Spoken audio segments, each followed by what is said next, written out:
దమ్ములున్న వాడితోటి పెట్టుకుంటే కదే మోతి. ఎవరో సత్యాన్వేషి అంట నాకు ఫోన్ చేసి, ఏంటయ్యా బైబిల్ పట్టుకొని ఏదో అదేదో నిజమైన దైవ గ్రంథంలో ప్రకటిస్తున్నావు అన్నాడు. అవునండి, ఇది దైవ గ్రంథమే, మీకేంటి బాధ అంటే మంచి నీతి గురించి బైబిల్లో ఉంది అని అంటే మా భగవద్గీతలో కూడా ఉంది అన్నాడు. ఒక్క ప్రశ్నకి సమాధానం చెప్పండి అన్నప్పుడు, మీ భగవద్గీతలో దేవుళ్ళు నీతిమంతులు ఉన్నారని అడిగారు. శివుడు తప్పు చేశాడు, రాముడు తప్పు చేశాడు, కృష్ణుడు తప్పు చేశాడు, అందరూ కూడా పొరుగు బాగా నాశించారు, వాళ్ళు అపవిత్రమైన కార్యాలు చేశారు, వాళ్ళు ఒక్కరు కూడా నీతి లేదు, ఏదో విషయంలో పాపం చేశారు. మరి తప్పు చేసిన వాళ్ళు తప్పు చేయొద్దని చెల్లిద్దని అడిగాను. చల్లన్నాడు, ఏసుక్రీస్తే తప్పు చేయలేదు, అందుకే తప్పు చేయొద్దని చెల్లిద్దే. అవునా పాస్టర్ మాయ, అయితే ఇప్పుడు ఏమంటావు? అది సత్యమైన గ్రంథం అంటావు, అందులో ఏ తప్పు లేదంటావు, అంతేనా? సరే, మరి ఆదికాండం 38లో 9, 10 వదినికి కొడుకు చేసిన మరిది. సెకండ్, ఆదికాండం 19లో 360 తన ఇద్దరు పిల్లలకు, అదే తన ఇద్దరు కూతుర్లకు కొడుకు చేసిన లోతు.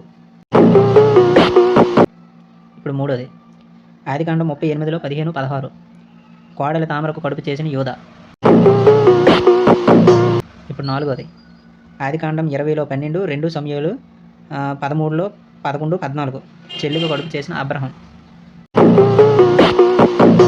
ఇప్పుడు చెప్పరా ఎరుపుగా, ఎందులో తప్పు ఉంది? ఇప్పుడు దేని పవిత్రమైన గ్రంథం అంటారు? సో ఇదే విధంగా ఇప్పుడు నేను నెంబర్లతో మొత్తం అన్నీ క్లియర్గా నీకు రెఫరెన్స్ ఇచ్చా.